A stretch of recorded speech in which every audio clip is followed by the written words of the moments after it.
Assalamualaikum warahmatullahi wabarakatuh. Halo guys, balik lagi dengan channel kita belajar bareng. Oke, pada kesempatan kali ini kita masih bakal ngebahas tentang kriteria perencanaan KP02 tentang perencanaan bangunan utama pada poin ke-6, yaitu perencanaan bangunan. Oke, bismillahirrahmanirrahim. Mari kita mulai aja pembahasan kita kali ini. 6.1 umumnya ya, sifat-sifat bahan bangunan akan diuraikan pada KP06 tentang parameter bangunan.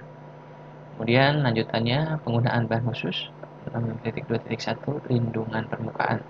Tipe dan ukuran sedimen yang diangkut oleh sungai akan mempengaruhi pemilihan bahan yang akan dipakai untuk pembuatan permukaan bangunan yang langsung bersentuhan dengan aliran air. Ada tiga tipe bahan yang dipakai untuk melindungi bangunan terhadap gerusan atau abrasi, yaitu satu, batu candi. Seperti yang tadi kita bahas sebelumnya, batu candi ini adalah batu keras alami yang berbentuk kotak gitu ya, atau persegi 4 yang dipasang rapat-rapat. Nah, pasangan batu tipe ini terbukti sangat tahan abrasi dan dipakai pada banyak bendung yang terkena abrasi keras. Bila tersedia batu keras yang berkualitas baik seperti andesit, basalt, diabase, diorit, gabbro granit atau granodiorit, maka dianjurkan untuk membuat permukaan dari bahan ini pada permukaan bendung yang dibangun di sungai-sungai yang mengangkut sedimen abrasif atau berdaya gerus kuat. Kemudian ada beton. Jika direncanakan dengan baik dan dipakai di tempat yang benar, merupakan bahan pelindung yang baik pula. Beton yang dipakai untuk lindungan permukaan sebaiknya mengandung agregat berukuran kecil, bergradasi baik, dan berkekuatan tinggi. Kemudian ada baja. Kadang-kadang dipakai di tempat yang terkena hempasan berat oleh air yang mengandung banyak sedimen, khususnya blok halang di kolam olak dan lantai tepat di bawah pintu. Di lantai tepat di bawah pintu dapat dilindungi dengan plat baja. Kemudian lindungan dari pasangan batu kosong atau unstamping. Lindungan dari pasangan batu kosong. Pasangan batu kosong atau riprap dipakai sebagai selimut pelindung bagi tanah asli atau dasar sungai, tempat di hilir bangunan. Batu yang dipakai untuk pasangan batu kosong harus keras, padat, dan awet, serta berberat jenis 2,4. Panjang lindungan dari pasangan batu kosong sebaiknya diambil 4 kali kedalaman lubang gerusan lokal, dihitung dengan rumus empiris. Rumus ini adalah rumus empiris Lacy untuk menghitung kedalaman lubang gerusan. R sama dengan 0,47 kali Q per F dalam kurung 1/3 atau akar 3. Kalau sepertiga ini akar 3 ya guys ya. Di mana R adalah kedalaman gerusan di bawah permukaan air banjir dalam meter. Kemudian Q adalah debit atau meter kubik per detik, dan F adalah faktor lumpur Lacy. Sedangkan F adalah 1,76 kali dm pangkat 0,5 atau akar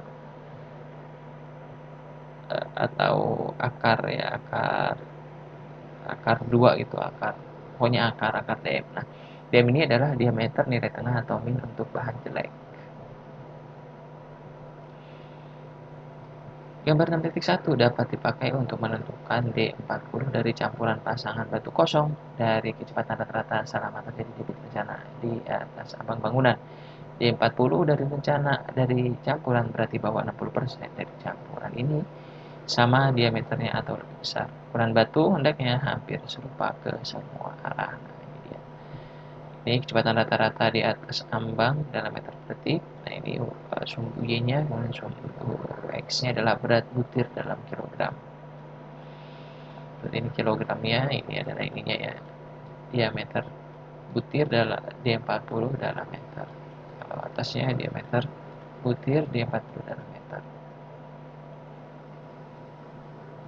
Nah, tinggal ditarik garis saja nih. Ini misalnya berapa gitu kan, misalnya 1, berarti tarik garis ke sini, titik pertemuannya berapa, nah di sini 0,1 dalam kilogram, sedangkan dia dalam diameternya berarti di angka ini nih 0,05 meter. Oke, selanjutnya filter atau saringan berfungsi mencegah hilangnya bahan dasar halus melalui bangunan lindung. Filter harus ditempatkan antara pasangan batu kosong dan tanah bawah atau antara pembuang dan tanah bawah. Ada 3 tipe filter yang bisa dipakai. Satu, filter kerikil pasir yang digradasi. Dua, kain filter sintetis. Yang ketiga ada ijuk. Sini akan dijelaskan pembagian butir filter. Kain filter sintetis makin mudah didapat dan kalau direncanakan dengan baik bisa memberikan keuntungan ekonomis. Nah, penggunaan ijuk biasanya terbatas pada lubang pembuangan di dinding penahan. Pemakaiannya di bawah pasangan batu kosong dan pada pembuangan-pembuangan besar, belum didukung oleh kepustakaan yang ada jika sebaiknya tidak dipraktikkan. Nah, ini tanah dasar, ini ada saringan, ini ada lindungan terhadap erosi. Nah, filternya itu ada di sini nih, di bawah lindungan terhadap erosi ya. Ini bisa batu kosong ya kan. Ini kerikil, nah ini saringannya, kerikil halus. Nah, ini di sini saringannya. Konstruksi lindungnya. Contoh filter antara pasangan batu kosong dan bahan asli tanah dasar. Nah, filter yang digradasi hendaknya direncanakan menurut aturan berikut. Nah, ini adalah kelulusan tanah USBR tahun 1973. Nah, ini baiknya menggunakan ini rumusan ini.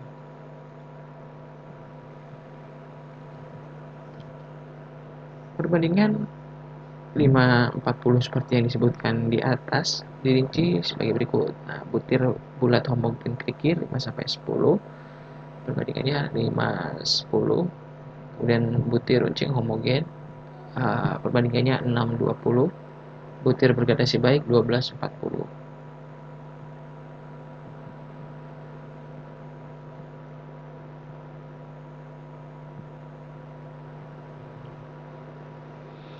Stabilas, perbandingan D15 dan D85. Dengan rinciannya seperti berikut. Agar filter tidak tersumbat, maka D5 harus sama atau lebih besar dari 0,75 mm untuk semua lapisan filter. Tebal minimum untuk filter yang dibuat di bawah kondisi kering adalah, kalau untuk pasir kerikil, tebal minimumnya 0,05 sampai 0,1 meter atau sekitar 10 cm ya, 10 cm. 5 sampai 10 cm. Dan untuk kerikil tebalnya 0,1 sampai 0,2 atau 10 cm sampai 20 cm. Kemudian ada batu. Batu ini tebalnya 1,5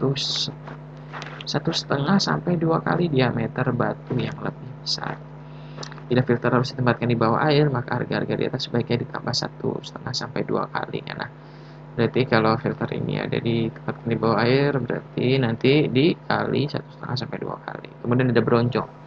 Bronjong dibuat di lapangan, berbentuk bak dari kara-kara. Jala-jala kawat yang diisi dengan batu yang cocok ukurannya. Atas jala kawat ini diperkuat dengan kawat-kawat besar atau baja tulangan pada ujung-ujungnya. Ukuran yang biasa adalah 2 kali 1 kali 0,5 meter. Bak-bak yang terpisah ini kemudian diikat bersama-sama untuk membentuk satu konstruksi yang homogen. Keuntungan menggunakan bronjong adalah satu, kemungkinan membuat lindungan berat dengan batu-batu yang berukuran lebih kecil dan lebih murah. Kedua, fleksibilitas konstruksi tersebut akan dapat mengikuti tinggi permukaan yang terkena erosi. Untuk mencegah agar tidak ada bahan fondasi yang hilang di antara tanah dasar dan lindungan dari bronjong harus selalu diberi filter yang memadai. Ijuk adalah saringan yang baik dan dapat ditempatkan di bawah semua bronjong. Nah, ini dia matras batu. Nah, ini dia, ini matras batu atau bronjongnya. Ini tampak melintangnya ya, ini saringan ijuk dan pasir. Nah, ini ada saringan ijuk dan pasir. Ini batu bronjong, ini ada saringan dari ijuk dan pasir seperti itu.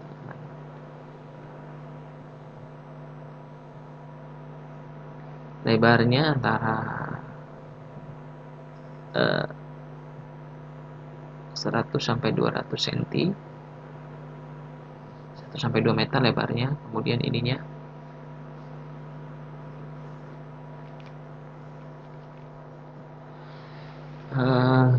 ini apa nih, kemiringan ya? Ini kemiringannya mencapai panjang miringnya apa ya? Pokoknya lebarnya 1 sampai 2 meter lebarnya. Kemudian bahan fondasi. Metode untuk menghitung misalnya dia dukung Setelah harga-harga perkiraan diberikan pada KP06 parameter bangunan. Nah, ini dia harga-harga perkiraan daya dukung yang diizinkan.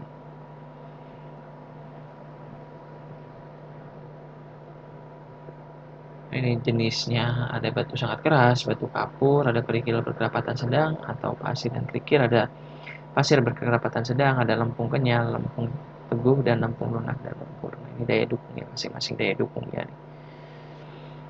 Sudut gesekan dalam ini dan kohesi C-nya dalam theta ini ya. Sudut gesekan dalam theta dan kohesi C-nya. Ini dia. Kalau tetanya, sudut gesekannya sekian, nah kohesinya sekian. Ini dalam kilonewton per meter persegi, sedangkan yang sebelah sini adalah kilogram force per cm persegi. Bangunan bendung biasanya dibangun pada permukaan dasar yang keras, seperti batuan keras atau kerikil dan pasir yang dipadatkan dengan baik. Dalam hal ini, turunan bangunan tidak menjadi masalah. Jika bahan fondasi ini tidak dapat diperoleh, maka fondasi bangunan harus direncanakan dengan memperhitungkan gaya-gaya sekunder yang ditimbulkan oleh penurunan yang tidak merata maupun risiko terjadinya erosi bawah tanah atau piping akibat penurunan tersebut. Ada lagi kemudian analisis stabilitas, gaya-gaya yang bekerja pada bangunan. Gaya-gaya yang bekerja pada bangunan bendung dan mempunyai arti penting dalam perencanaan adalah satu, tekanan air dalam dan luar. Yang kedua, tekanan lumpur. Ketiga, gaya gempa. Keempat, berat bangunan. Yang kelima, reaksi fondasi. Tekanan air. Gaya tekanan air dapat dibagi menjadi gaya hidrostatik dan gaya hidrodinamik. Tekanan hidrostatik adalah fungsi kedalaman di bawah permukaan air.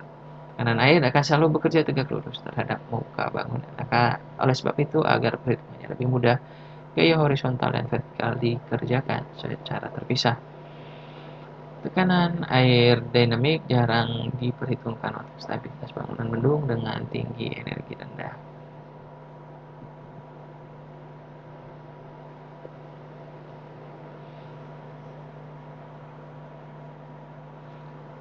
Gaya tekan ke atas. Bangunan bendung mendapat tekanan air bukan hanya pada permukaan luarnya, tapi juga dasarnya dan dalam tubuh bangunan itu. Gaya tekan ke atas, ini istilah umum untuk tekanan air dalam, menyebabkan berkurangnya berat efektif bangunan di atasnya. Nah, rumus gaya tekan ke atas untuk bangunan yang didirikan pada fondasi batuan adalah ini WU sama dengan C dikali TW, tau W, ini tau W ini berat jenis air dalam kurung dikali H2 plus setengah kali ini proporsi tekanan kali H1 min H2 dikali A. Ini rumusnya nih. Untuk rumus gaya tekan ke atas ini sama seperti uplift ya, uplift dari bendung itu, uplift yang diterima oleh bendung. Nah, ini gaya ke atasnya. Gaya angkat untuk bangunan yang dibangun pada fondasi buatan. Gaya tekan ke atas untuk bangunan pada permukaan tanah dasar atau subgrade lebih rumit.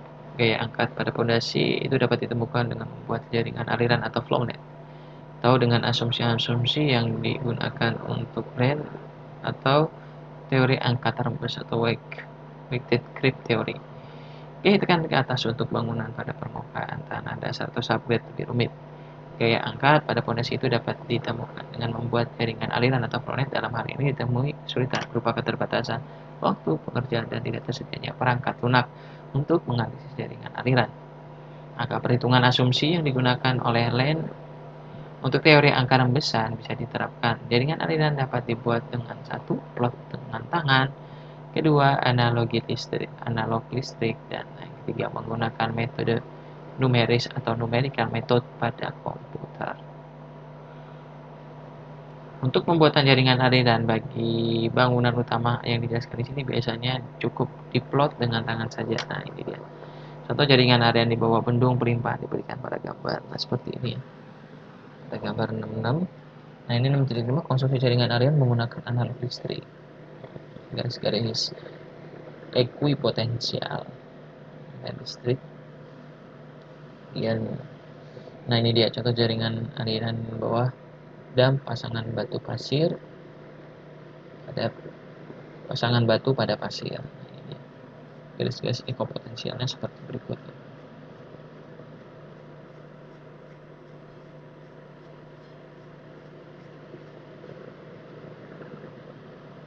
Dalam teori angkat rembesan lain diandaikan bahwa bidang horizontal memiliki daya tahan terhadap aliran rembesan 3 kali lebih lemah dibandingkan dengan bidang vertikal. Ini dapat dipakai untuk menghitung gaya tekan ke atas di bawah bendung dengan cara membagi beda tinggi energi pada bendung sesuai dengan panjang relatif di sepanjang pondasi.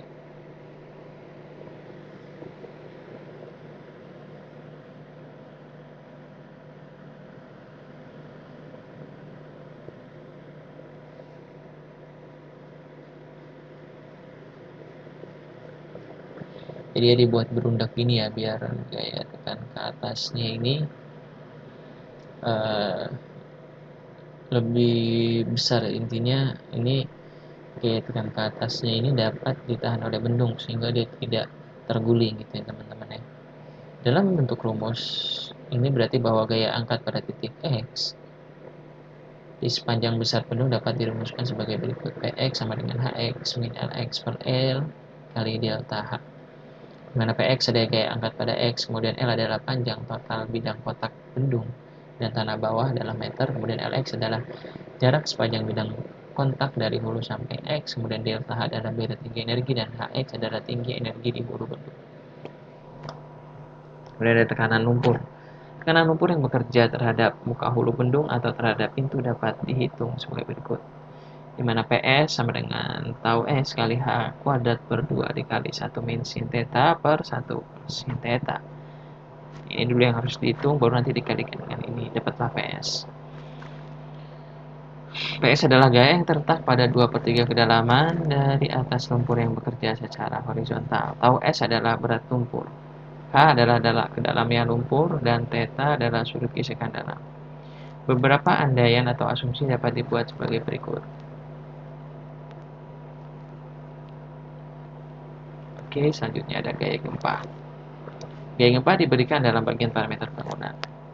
Harga-harga tersebut didasarkan pada peta Indonesia yang menunjukkan berbagai daerah dan resiko. Faktor minimum yang akan dipertimbangkan adalah 0,1 G perapatan gravitasi sebagai harga percepatan.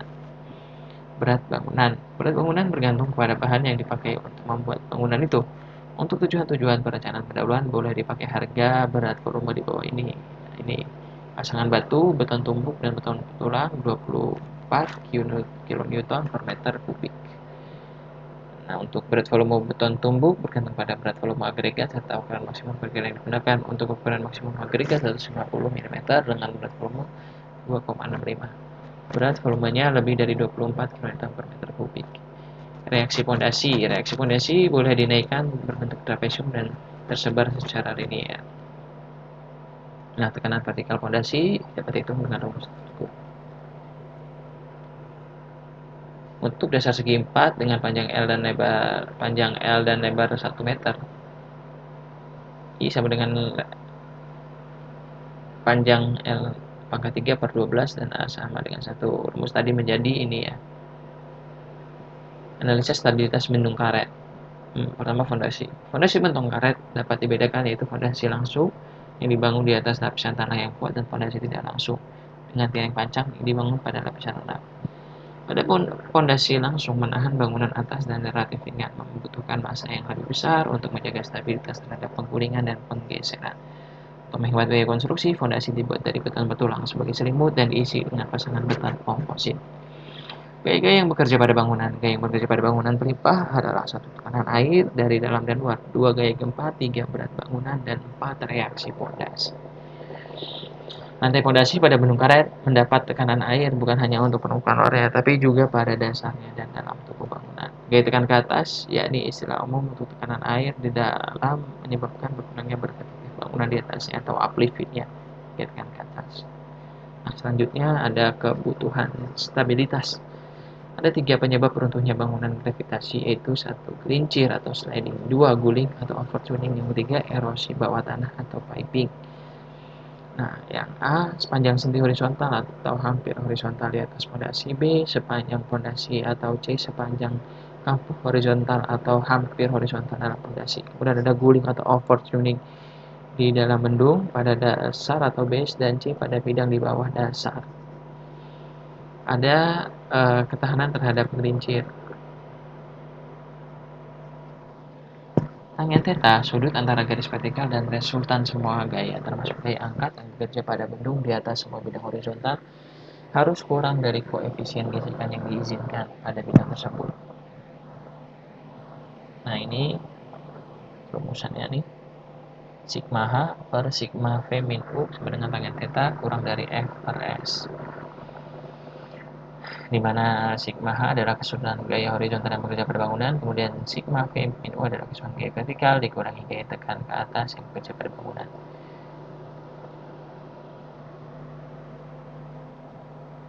Nah, theta ini adalah sudut resultante semua gaya terhadap gaya vertikal. Derajat, ini dalam derajat, kemudian untuk F adalah koefisien gesekan, di mana S adalah faktor keamanan. Harga perkiraan untuk koefisien gesekan diberikan pada tabel 4. Nah, ininya ya. Harusnya ada angka-angkanya, cuman ini tidak tahu kenapa nggak ada. Kemudian selanjutnya,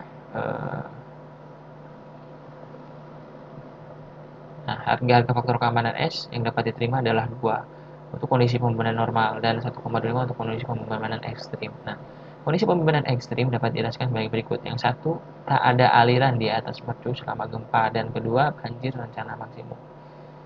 Apabila bangunan-bangunan terbuat dari beton, harga aman atau vektor Granger yang hanya didasarkan pada gesekan saja ternyata terlampaui. Maka bangunan bisa dianggap aman jika faktor keamanan dari rumus itu mencakup geser sama dengan atau lebih besar dari faktor-faktor keamanan yang sudah ditentukan. Nah, ini ya. Harga-harga faktor keamanan jika geser juga dicakup sama dengan harga-harga yang hanya mencakup gesekan saja. Ini 2 untuk kondisi normal dan 1,25 untuk kondisi ekstrim. Dan ada guling. Yang harus diperhatikan adalah guling ya. Agar bangunan aman terhadap guling, maka resultante semua gaya yang bekerja pada bagian bangunan di atas bidang horizontal termasuk gaya angkat harus memotong bidang di atas bidang ini pada teras.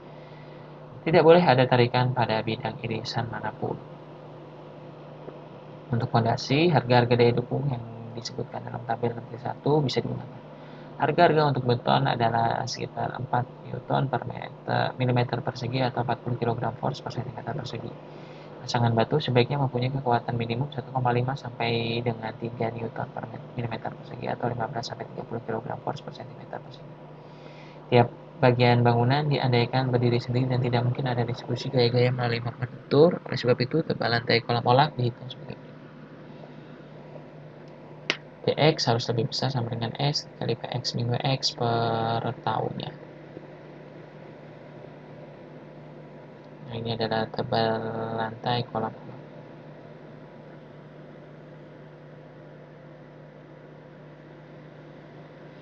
Stabilitas terhadap erosi bawah tanah atau piping. Bangunan-bangunan utama seperti bendung dan bendung gerak harus dicek stabilitasnya terhadap erosi bawah tanah dan bahaya runtuh akibat naiknya dasar galian atau heave atau rekahnya pangkal hilir bangunan. Bahaya terjadinya erosi bawah tanah dapat dianjurkan dicek dengan jalan membuat jaringan aliran atau flownet. Dalam hal ini ditemui kesulitan beberapa keterbatasan waktu pengerjaan dan tidak tersedianya perangkat luntang untuk menganalisa jaringan aliran. Maka perhitungan dengan beberapa metode empiris dapat diterapkan seperti metode Black, metode Lane, dan metode Kosia. Metode Lane disebut dengan metode angka rembesan Lane. Adalah yang dianjurkan untuk mencek bangunan-bangunan utama untuk mengetahui adanya erosi bawah tanah. Metode ini memberikan hasil yang aman dan mudah dipakai untuk bangunan-bangunan relatif kecil. Atau metode lain yang mungkin dapat memberikan hasil yang lebih baik tetapi pengujiannya lebih sulit.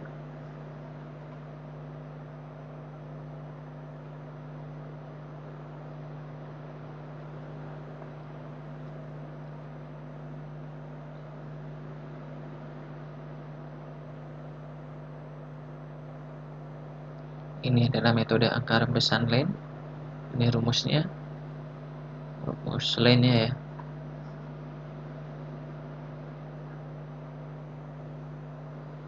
Tabel selanjutnya harga-harga minuman angka rembesan Lane.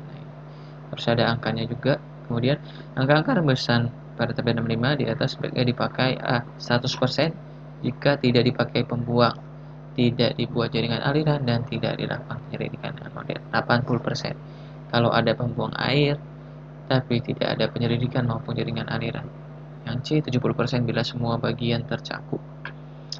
Menurut Cregan, Justin, dan Hinch, hal ini menunjukkan diperlukan keamanan yang lebih besar jika telah dilakukan penyelidikan detail. Untuk mengatasi erosi bawah tanah, elevasi dasar hilir harus diasumsikan pada pangkal komparan hilir. Untuk menghitung gaya tekan ke atas, dasar hilir diasumsikan di bagian atas ambang ujung. Keamanan terhadap rekah bagian hilir bangunan bisa dicek dengan rumus berikut. Nah, ini S sama dengan S kecil kali 1 plus A per S kurung per HS. Nah, ini variabel-variabel S ini faktor keamanan. Safety factornya S ini adalah kedalaman tanah, diameter A ini adalah tebas lapisan pelindung, dan HS adalah tekanan air pada kedalaman S dengan satuan kilogram per meter persegi. Rumusnya itu mengandaikan bahwa volume tanah di bawah air dapat diambil 1, kemudian berat volume bahan lindung di bawah air adalah 1, harga keamanan S kurang-kurangnya adalah 2 ya.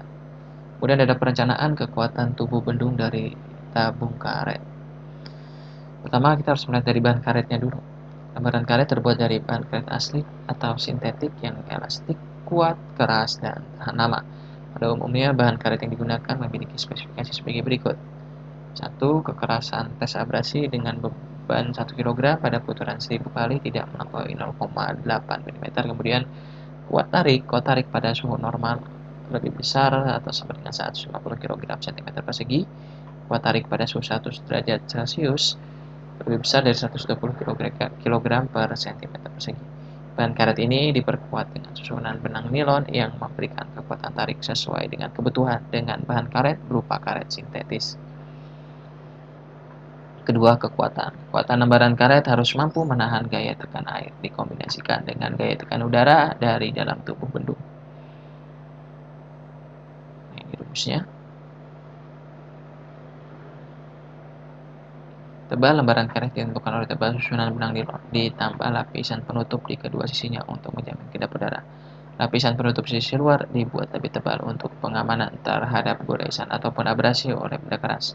Tebal lapis penutup diambil minimal 3 mm di permukaan dalam dan 7 mm di permukaan luar. Oke, kemudian ada sistem penjepitannya. Penjepitan tabung karet pada fondasi berupa penjepitan dengan menggunakan baja yang diangker. Untuk bendung rendah dengan ketinggian kurang dari 1 meter dapat digunakan angker tunggal, sedangkan untuk bendung karet dengan ketinggian lebih dari 1 meter digunakan angker ganda. Untuk daerah pasang surut harus digunakan angker ganda. Kebutuhan luasan karet. Untuk membentuk tabung karet dengan tinggi H yang direncanakan diperlukan lembaran karet dengan lebar tertentu. Penjepitan pada ujung karet berada pada tembok tepi atau pilar dibuat hingga ketinggian H plus 10% H. Bentuk dan panjang lembaran karet ditentukan dengan perhitungan sebagai berikut. L sama dengan L0 plus 2LS ditambah 2A1. Nah, berikut rumusnya dan ini adalah penjelasan tiap variabelnya. Referensinya ada pada buku pedoman T09 2004A ya. Oke, selanjutnya detail bangunan. Dinding penahan gravitasi setinggi tidak lebih dari 3 meter bisa direncanakan dengan potongan bintang empiris sebagai pada gambar 6.12 dengan B sama dengan 0,26 H untuk dinding dengan bagian depan vertikal, B besar sama dengan 0,425 H, B sama dengan 0,23 H untuk dinding dengan bagian depan kurang dari 1/1/3 dan B besar adalah 0,46 H.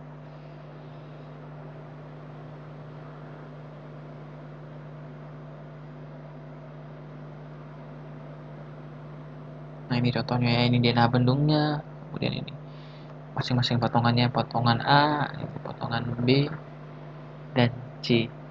Nah, ini B-nya ini ada dinding penahan. Nah, ini penuh terhadap rembesan melibatkan pangkal bendung. Nah, ininya ya, apa namanya, gravity wall-nya nih ya. Jadi potongan C dia menggunakan gravity wall yang ini seperti ini, kemudian yang A ini menggunakan gravity wall yang ini, dinding penahan yang ini, kemudian ini potongan memanjangnya. Nah, ini anak teknik nih wajib banget bisa ngebaca gambar, harus ini bendungnya di sini, ini aliran utama sungainya di sini, kemudian di sini ada saluran pengambil. Oke, terus dinding penahan yang lebih tinggi dan dinding penahan yang mampu menahan momen lentur Harus direncanakan berdasarkan hasil-hasil perhitungan stabilitas, perhitungan pembunuhan tanah dan stabilitas di belakang dinding penahan, dijelaskan pada KP 06, parameter bangunan.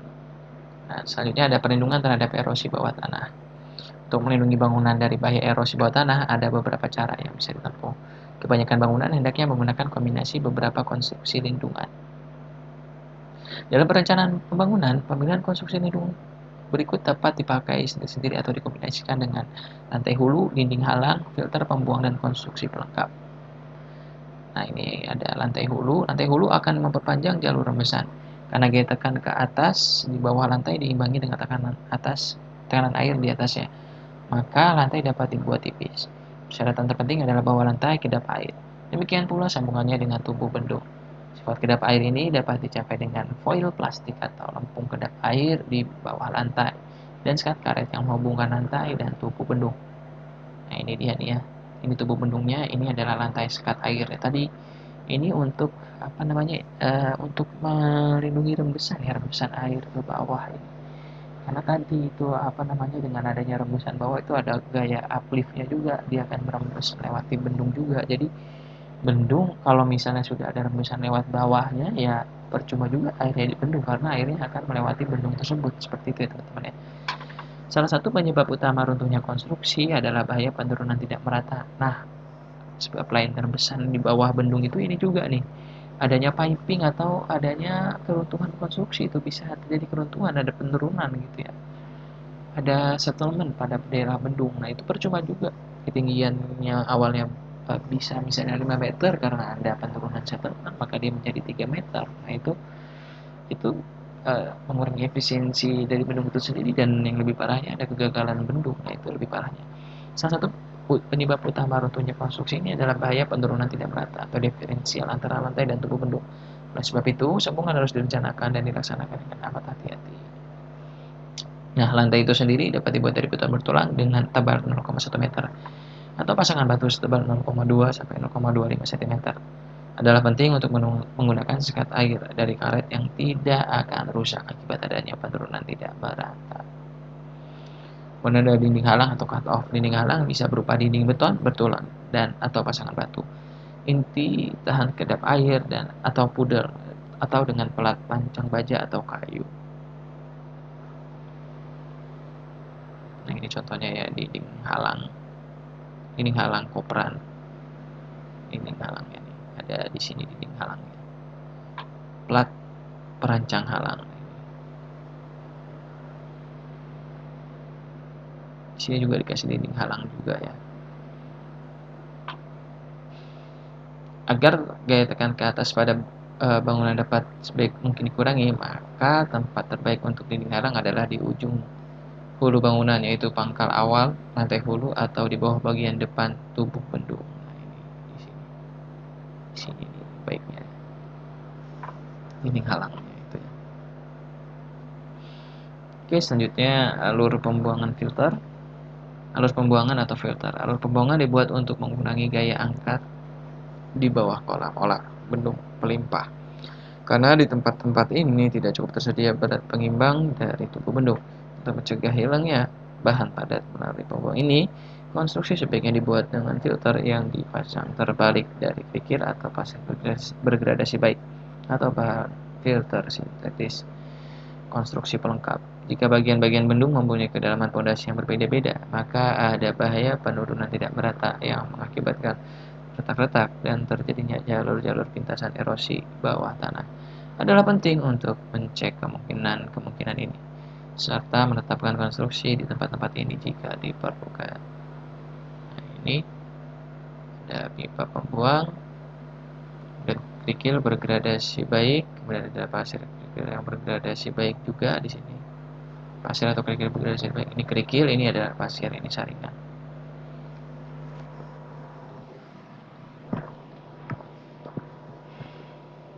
Kemudian ada peredam energi. Beda tinggi energi di atas gunung terhadap air hilir dibatasi sampai 7 meter. Jika ditemukan tinggi terjunan lebih dari 7 meter dan keadaan geologi dasar sungai relatif tidak kuat sehingga perlu kolam olah, maka perlu dibuat bendung tipe cascade yang mempunyai lebih dari satu kolam olah. Hal ini dimaksudkan agar energi terjunan dapat direduksi. dalam dua kolam olak, sehingga kolam olak sebelah hilir tidak terlalu berat meredam energi. Dan demikian akan mengakibatkan lantai peredam dan dasar sungai di hilir atau kobaran yang dapat diaman. Oke, itu dia poin ke-6 dari kriteria perencanaan KPN 02. Pada teman-teman yang telah menonton, terima kasih. Semoga bisa bermanfaat dan semoga apa yang kita cita-citakan dapat segera terwujud dan semoga sukses dan sehat selalu untuk kita semua. Amin. Amin ya rabbal alamin. Thank you for watching. Wassalamualaikum warahmatullahi wabarakatuh.